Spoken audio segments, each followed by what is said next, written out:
இன்னைக்கு சப்ளிமெண்ட்ரியில ஒரு அற்புதமான பாட்டு.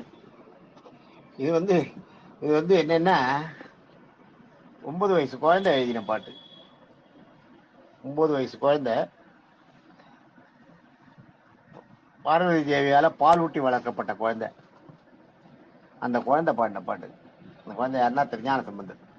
திருஞான சம்பந்தர் பாடின பாட்டு இது. திருஞான சம்பந்தர் வந்து மதுரையில வந்து அந்த பௌத்தர்களை வந்து ஜெயினர்கள்கிட்ட வந்து வாதத்துல வெல்றார். வாதத்துல ஜெயிச்ச அப்புறம் அவங்க வந்து ஈஸ்வரனை நோக்கி ஒரு பாட்டு பாடுறார். ஈஸ்வரனை வந்து பாட்டு பாடுறாரு.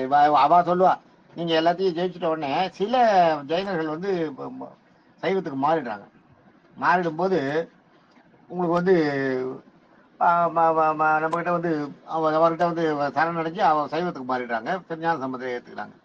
அப்ப திருஞான சம்பந்தர் நீதான் கடவுள்ன்ற எல்லாரும் சொல்றாங்க. அவங்க அதுல கொஞ்சம் பேர் வந்து ஒத்துக்காம நாங்க தோத்துட்டா கழுமரம் ஏறிடுவோம்னு சொல்றாங்க. அது மாதிரி கழுமரம்ன்றது என்னன்னா கூம்பு மாதிரி இருக்கும், ஒரு கோன் மாதிரி உயரமா இருக்கும், மேல கூரா இருக்கும், கோன் மாதிரி இருக்கும். அது மேல ஏறி அதை மேல யாசனை அதுல வச்சு உட்கார வச்சிருவாங்க. அது ஒரு அந்த காலத்து பனிஷ்மெண்ட், ராஜாக்கள் கொடுக்குற பனிஷ்மெண்ட். அது அப்படியே தன்னோட ஓன் வெயிட்டே அப்படியே இறங்கி இறங்கி தலைவலிக்கு மேல் வழியா உச்சி வழியா அந்த கூர் வெளியில வந்துடும், செத்து போயிடுவோம். அந்த மாதிரி அது ஒரு பனிஷ்மெண்ட், மரண தண்டனை. அது ஒரு தண்டனை. அந்த தண்டனையை நாங்க கழுமரம் ஏறிடுறோம்னு சொல்லி ஒத்து நாங்க சில பௌத்தர்கள் அவங்க எல்லாம் சேர்த்துட்டாங்க. அந்த கதையை நான் அப்புறம் சொல்றேன் உங்களுக்கு. இந்த பாட்டு தான் முக்கியம். அவருக்கு எப்படி அவர் அந்த வாதத்துக்கு வந்தார்ன்றதெல்லாம் நான் பின்னாடி இன்னொரு சந்தர்ப்பத்தில் சொல்றேன், அடுத்த ஒரு சில நாட்கள்ல. அவரை வந்து அந்த மாதிரி இதுல வந்து சில பேர் கழுமறை ஏறிட்டாங்க. சில பேர் இவரை பணிஞ்சுட்டு நீதான் கடவுள்ன்றாங்க. அவங்களுக்கு ஈஸ்வரன் கடவுள்ன்றது தெரியல, திருஞான சம்பந்தர் கடவுள்ன்றாங்க அந்த பௌத்தர்கள். அப்ப அவர் சொன்ன உடனே இவர் வந்து ஒரு பாட்டு பாடுறாரு சிவனை நோக்கி. அந்த பாட்டு முக்கியம் இல்லை. அந்த பாட்டை கேட்டுட்டு இந்த சைவத்தை ஏத்துக்காத போனாங்க பாருங்க, அவங்க வந்து இவன் பாட்டுக்கு வேணுமோ வளர்றான் அப்படின்ட்டு திருப்பி பாடு அப்படின்னாங்களாம். திருப்பி பாடுன உடனே அந்த பாட்டை பாடினாராம். யாமாமா நீ யாமாமா நீ யாமாமா யாழி காமா காணாக்கா காணா காமா காழியா மாமாயா நீ மாமாயா. இது அவர் பாடின பாட்டு. ரொம்ப விசேஷமான பாட்டு இது. இந்த பாட்டை அவர் பாடின உடனே நான் திருப்பி தான் உன்னை பாட சொன்னேன்னாராம். நீ திருப்பி பாடி பாருனாராம். திருப்பி நீ பாடாத அப்படின்னாராம். திருப்பி பாடுன்னு போது என்ன பண்ணாராம், கீழே இருந்து பாடினாராம். அதுதான் நம்ம பாலிண்ட்ரோம்ன்றோம் இல்லையா, பாலிண்ட்ரோம்னு அந்த அப்படியே திருப்பி மாடு ஓடுமா தேர் வருது விகடகவி அது வருது இல்லையா, அந்த மாதிரி சிலதெல்லாம் அது தேர் வருது மோரு போருமோ காக்கா மாமா பார்த்து அப்படியே திருப்பி படிச்சாலும் அதே வரும். பாலிண்ட்ரோம் வாங்க இங்கிலீஷ்ல. அந்த பாலிண்ட்ரோமா இவர் ஒரு பாட்டையே பாலிண்ட்ரோமா பாடிட்டார். இப்ப நான் சொன்ன பாட்டை அப்படியே நீங்க தமிழ்ல வார்த்தைக்காக தான் தனித்தனி வார்த்தையா சொன்னேன். வார்த்தையா எழுதிட்டு ரிவர்ஸ்ல பாத்தீங்கன்னா அதே வரும். அதான் சொல்றேன் பாருங்க. நான் சொல்ற மாதிரி அப்படியே எழுதிக்கணும். யாமாமா நீ யாமாமா யாழி காமா காணாக்கா ரெண்டாவது வரி. யாழி காமா காணாக்கா ரெண்டாவது வரி. மூணாவது வரியில காணா காமா காழியா மூணாவது வரி. நாலாவது வரியில மாமாயா நீ மாமாயா. இதுக்கு என்ன, இதை நீங்க வந்து மறுபடியும் கீழே இருந்து அப்படியே அந்த இதை நீங்க பேப்பர்ல எழுதிட்டு அப்படியே பின்னாடி ரிவர்ஸ்ல படிச்சீங்கன்னா இந்த பாட்டுக்கு வரும், அப்படியே வரும். யாமாமா நீ யாமாமா யாழிகா மாகா மாகா காணா காணாக்கா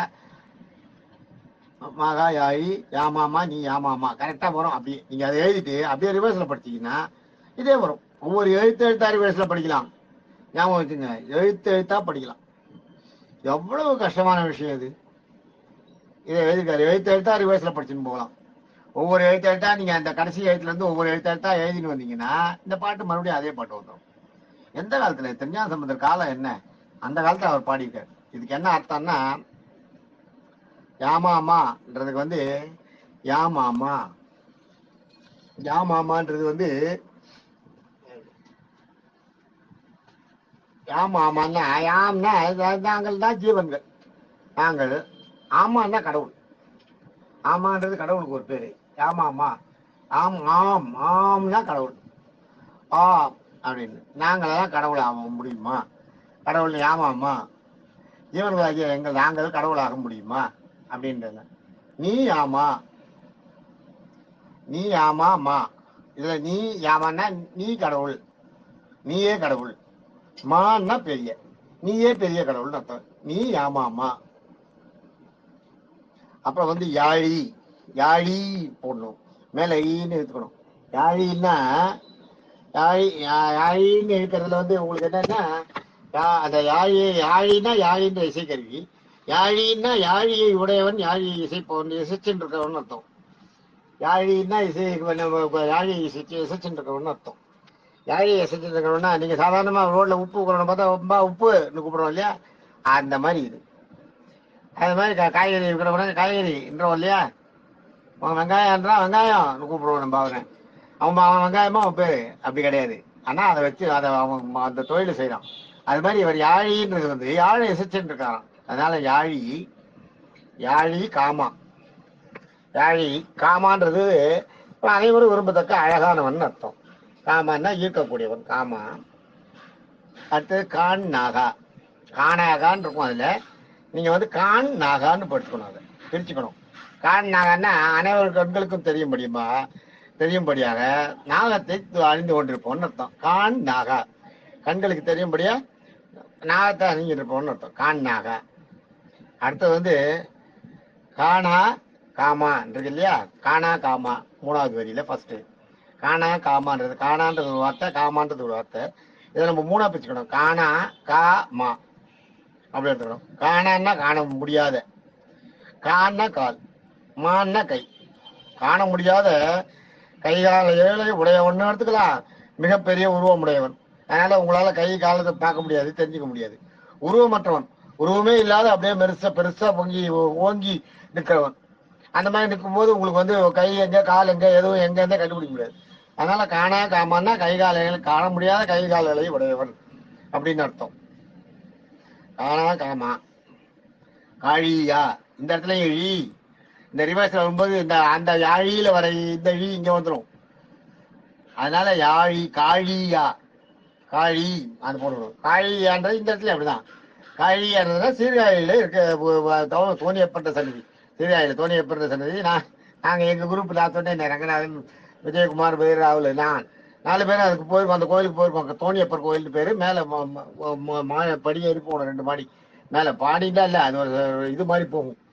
ஒரு அந்த ரவுண்டு சர்க்கிள் படி. அந்த படியில போகணும். அதுல போவோம். அது மேல போய் ஈஸ்வரனை சேவிக்கணும். அது வந்து தோணியப்பர்னு பேர், அந்த ஈஸ்வரன் பேரு. அதான் காழியான்னா அந்த சீர்காழியில் சீர்காழியில எழுந்தருளி இருப்பவனே அர்த்தம். இந்த இடத்துல சீர்காழி காழியான்னா காழியா கிடையாது, காழியா. காழியான்னா இந்த சீர்காழியில உடையவனேன்னு அர்த்தம். அதான் உப்புக்காரனையும் வெங்காயக்காரனையும் கூப்பிடுற மாதிரி தான் காழியா அப்படி கூப்பிடுறாங்க. ஏன்னா அந்த காழியா எதுக்கு வருதுன்னா அங்க யாழி வருது பாருங்க, அந்த அந்த யாழிக்கு வரணும். யாழி கா அது வருது அங்க, அது வரணும். காழியா அப்படி வரணும், காழியான்னு வரணும். அதுக்காக அந்த காழியான்றத பாடிருக்க அந்த இடத்துல. காழியா. மா, மானா மாயம். காழியா மா மாயா. மானா லட்சுமி ஒரு அர்த்தம், மகாலட்சுமி. மாயன்னா விஷ்ணு, மகாவிஷ்ணு. மா மாயா, மா மாயான்னா லட்சுமியும் மகாலட்சுமியும் போற்றுதலுக்கு உரியவராக இருப்பவரே, அவங்களை போற்றுதலுக்கு உரியவராக இருப்பவரே அப்படின்னு அர்த்தம். நீ மாமாயா, நீ மாமாயா, நீ என்னம்மா, நீ தான் கடவுளை சொல்றது, ஈஸ்வரனை சொல்றது. மான்றது வந்து மலம்னு ஒரு அர்த்தம். மலம்னா நம்ம உடம்புல இருக்க அசிங்கங்கள், நம்ம மனசுக்குள்ள இருக்க அசிங்கங்கள், அது அது மாயை, அதுதான் இது மாயா. என் மனசுள்ள மலங்களாகிய, என் மனசுல இருக்கிற மலங்களாகிய அசிங்கத்தை போக்கி எங்களை காப்பாய். நீ மாமாயா, நீ எங்களை காப்பாய். நீ எங்கள் மனதில் உள்ள மலங்களை போக்கி மாயைகளிலிருந்து எங்களை காப்பாய் அப்படின்னு சொல்றதா அர்த்தம். இது பாலிண்ட்ரோம் இது பாடல். இந்த பாடல் வந்து இந்த மாதிரி பாடியிருக்கிறதுன்றது ஏதோ இது வந்து ஒருத்தர் காலவேப்புலரும் 1-2 பாடியிருக்காரு. எனக்கு அது வந்து எனக்கு கரெக்டா எனக்கு ஐடியா இல்லை. அது பார்க்கணும், கொஞ்சம் செக் பண்ணி பார்க்கணும் தெரியும், எழுதி வச்சுக்கிறாருன்னு.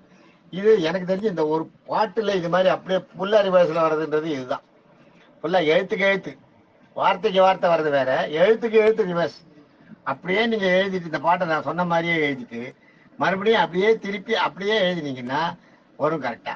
யாமாமா நீ கரெக்டா எழுதணும். யாமாமா வார்த்தை வார்த்தை, யாமாமா நீ யாமாமா முதல் வரி. யாழி காமா காணாகா, யாழி தனி காமாகா காமா காணாகா, அது வந்து 3 வார்த்தை. யாமாமா நீ யாமாமா 3 வார்த்தை. காழி யாழி காமா காணாகா, அது வந்து 2வது வரியில 3 வார்த்தை. காணா காமா காழியா, காணா காமா காழியா, அது 3வது வரியில. அடுத்தது 4வது வரியில மாமாயா நீ மாமாயா, 4வது வரியில அது ஒரு 3 வார்த்தை. ஆக இந்த 12 வார்த்தை, இந்த 12 வார்த்தையில இருக்க எழுத்தையும் இதே மாதிரி 12 வார்த்தையா திருப்பி திருப்பி எழுதணும். இதே மாதிரி 12 வார்த்தையா நீங்க எழுதலாம். எழுதினீங்கன்னா அப்படியே வந்துடும், இந்த பாட்டும் வந்துடும். அந்த பாட்டே இதே பாட்டு அப்படியே வரும். எவ்வளவு அருமையான ஒரு இது. என்ன 9 வயசு குழந்தை அவங்க திருப்பி பாடுன்றதுக்காக இவர் இப்படி திருப்பி பாட்டாராம். அவங்க திருப்பி அந்த பாட்டை பாடு அப்படின்னா இவர் திருப்பி தான் பாடியிருக்காராம். பார்த்தா பாட்டை படிச்சு பாட்டு மறுபடியும் பார்த்தா திருப்பி பார்த்தா அப்படியே வரலாம். திருப்பின்றதை வந்து மறுபடியும்ன்றதை விட்டுட்டு அவர் அப்படியே ரிவர்ஸ்ல பாடுன்ற மாதிரி இவர் சொல்லி அவங்க வந்து மறுபடியும் பாடுனாங்க. ஆனா இவர் ரிவர்ஸ்லேயே பாடி காமிச்சிட்டாங்க அந்த பாட்டை. அதான் இந்த பாட்டு, அருமையான பாட்டு. தேங்க்யூ.